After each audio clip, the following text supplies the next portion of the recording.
Memo Production presents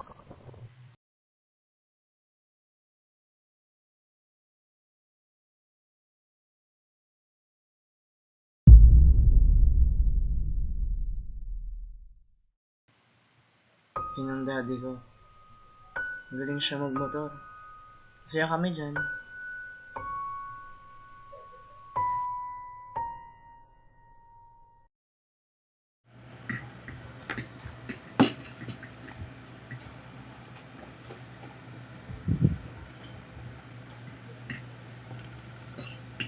Sarap naman ang pansit na to. O anak, malapit ka na graduate ha. Tandaan mo, magdodoktor ka.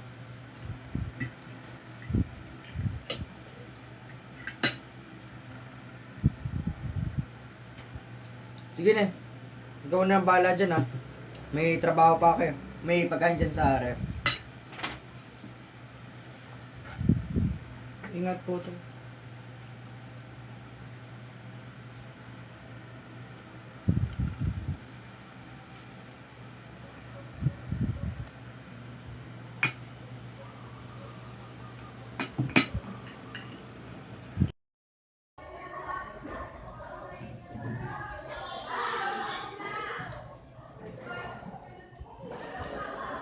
Sipag naman ang mga estudyante ko. Anyway, sir man, pabog na ako ng mga gamit ko sa lamesa. Naiwan ko kasi kanina eh.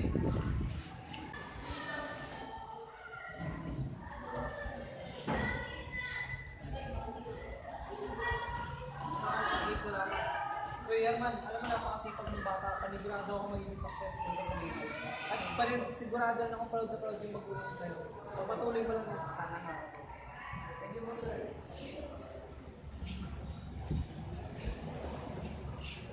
Yes! Lapit na mga bakasyon. Yes. Ikaw, Joshua. Ano ba lang sa bakasyon? Ako? Magkahanap na ako na gusto lang pwede pasubay. Eh, ikaw, Herman. Eh, ikaw, Jun. Ako? Trabaho ako. Ikaw, Person. Ikaw yan.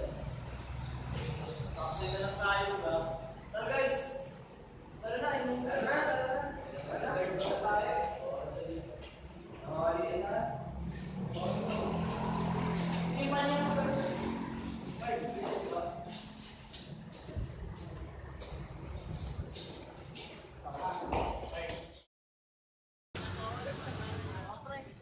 Madami na tayo gumagawin ka.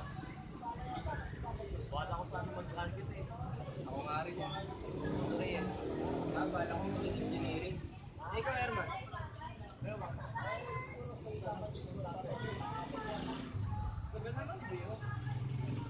Ano ba yun? Nasaan ba yun?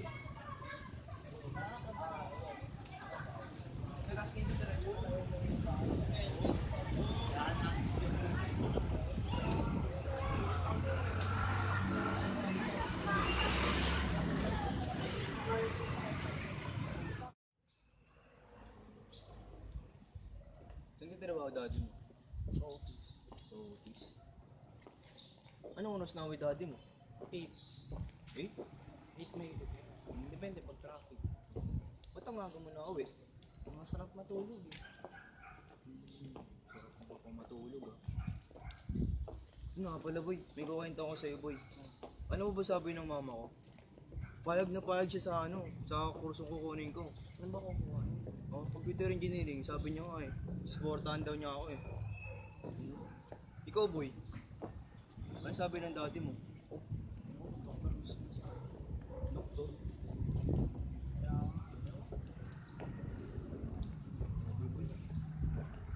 Sige, may naging na ako. Ang ganda boy. Ang ganda ka boy.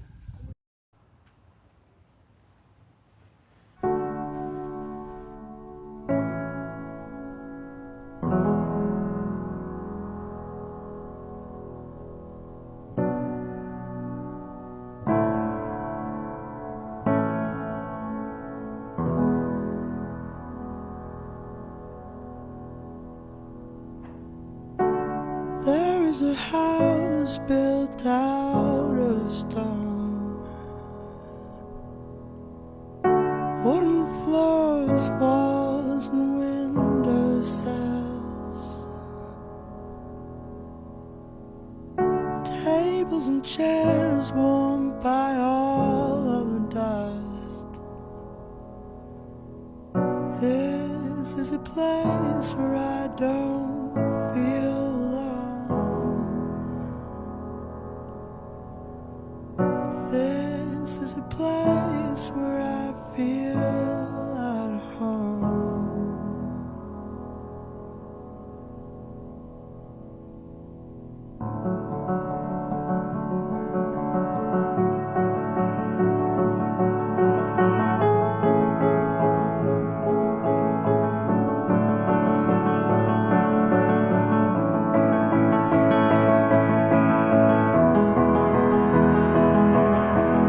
I built a home for you, for me, until you disappeared from me, from you. And now it's time to leave,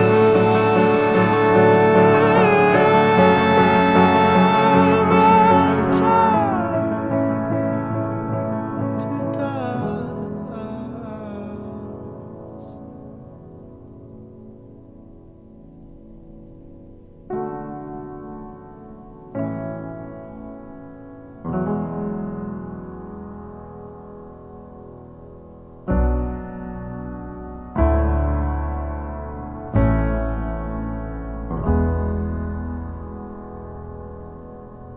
out in the garden where we planted the seeds, there is a tree as old as me.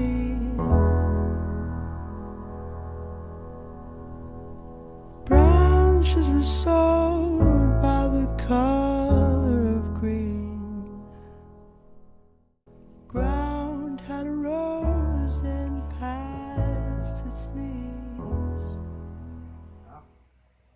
Pwede ba kita makausap?